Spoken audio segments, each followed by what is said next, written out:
Sandhu's Beauty Tips YouTube channel එකට ඔයාලව ගොඩක් ආදරයෙන් එකතු කරගන්නවා. ඉතින් අද වීඩියෝ එක අරගෙන ආවේ work කරන්න යන අක්කලා නංගිලා වෙනුවෙන්මයි.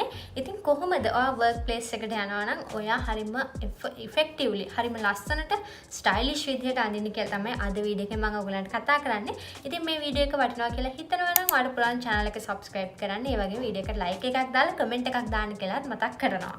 පළවෙනිම දේ තමයි ඔයාගේ ඩ්‍රෙස් කෝඩ් එක ගැන ඔයාගේ ආයතනයේ ඩ්‍රෙස් කෝඩ් එක ගැන ඔයා දැනගෙන ඉන්න ඕනේ. දැන් සමහර ආයතන තියෙනවා ඒගොල්ලන්ගේ ආයතනෙන් ලබා දෙන ටී-ෂර්ට් එක ඇඳගෙන යන්න ඕනේ. එහෙම නැත්නම් සමහර ආයතන තියෙනවා ස්මාර්ට් කැෂුවල් නැත්නම් සම්පූර්ණ වාට නෝමල් විදිහට කැෂුවල් විදිහට යන්නත් පුළුවන්. ඒ වගේම සමහර අය ෆෝමල් විදිහට එන්නත් ඔයාට කතා කරනවා. ඉතින් ඒ හින්දා ඔයා මුලින්ම ඔයා ජොබ් එකකට අලුතෙන් යන කෙනෙක් නම් පොඩක් හොයලා බලන්න ඔයාගේ ආයතනේ මොන වගේ ඩ්‍රෙස් කෝඩ් එකක්ද තියෙන්නේ කියලා. ඉතින් අර හිතන්නකෝ සාමාන්‍යයෙන් කැෂුවල් ඇඳගෙන යන්න ඕන තැනකට ෆෝමල් ඇඳගෙන ගියත් ෆෝමල් ඇඳගෙන යන්න ඕන තැනකට ඔයා කැෂුවල් විදිහට ගියත් ඔයා අපහසුතාවයට පත් වෙනවා. ඒ හින්දා හොඳම දේ එක්ක ඔයාගේ ඔයාත් එක්ක වැඩ කරන කෙනෙක්ගෙන් අහන්න මොන වගේ outfit ඇඳගෙන එන්න ඕන කියලා. එහෙමත් නැත්නම් ඔයාලට පොඩ්ඩක් self study කරලා උනත් කට්ටිය ඇඳගෙන ඉන්න මොනවද කියලා පොඩ්ඩක් මීටරින් හිටියොත් ඔයාලට අනිවාර්යෙන්ම හොයාගන්න පුළුවන් ඔයාගේ ආයතනයේ මොන වගේ dress code එකක්ද තියෙන්නේ කියලා. ඊළඟ කාරණාව තමයි ඔයාගේ fit එකට ගැලපෙන විදිහේ ඇඳුම් අඳින එක. දැන් සමහර අය පුරුදු වෙලා ඉන්නවා ටිකක් oversize විදිහට අඳින්න. ඉතින් එහෙම වුණාම එක්ක shirt එක මෙහෙම වැටෙනවා. ඉතින් ඔයා හැම වෙලේම වැඩ කරනකොට මෙහෙම හද ඉන්න ඕනේ.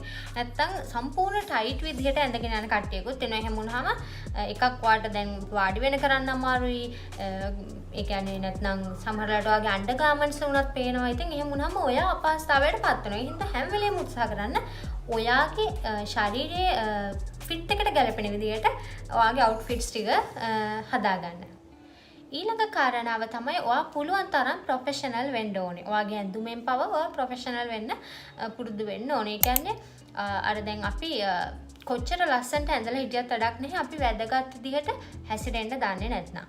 ඉතින් ඒ වගේ තැනකට ගිහිල්ලා ඔයාගේ සම්පූර්ණ අවුට්ෆිට් එකම වටිනාකම ඔයා නැති කරගන්නවා ඔයාගේ හැසිරීම හරියට තිබුණ නැත්නම් ඉතින් හැම වෙලේම ඇඳුමෙනුත් ගතිගුණ වලිනුත් ඔයා ප්‍රොෆෙෂනල් වෙන්න උත්සාහ කරන්න. ඊළඟ කාරණාව තමයි ඔයා ඒ කියන්නේ ඔයා ඩ්‍රෙස් කරනවා නම් කියන්නේ වර්ක් ප්ලේස් එකට යනවා නම් ඔයා එතකොට අඳින ඇඳුම් මොන හරි ඒවා අලුතෙන් මිල දී ගන්න වෙනවා නම් හැම වෙලේම උත්සාහ කරන්න එලගන්ට් ඒ වගේම ටයිම්ලෙස් පීසස් වලට යන්න.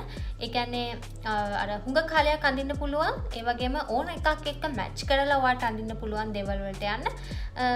උදාහරණයක් විදිහට දැන් ඔයාට පුළුවන් ඔයා ගැලපෙන කලර් පැලට් එකක් හදාගන්න. සාමාන්‍යයෙන් උදාහරණයක් විදිහට ගත්තොත් ඔෆිස් ටයිප් ඔයා outfit එකක් හදනවා නම් ගොඩක් වෙලාට එක්ක black නැත්නම් neutral colors white ඔයගේ පාටවල තමයි ගොඩක් හොඳ. ඒ ඇරෙන්න ටිකක් අර fashion shades වලට යනකොට එතන පොඩි නොගැලපීමක් තියෙනවා.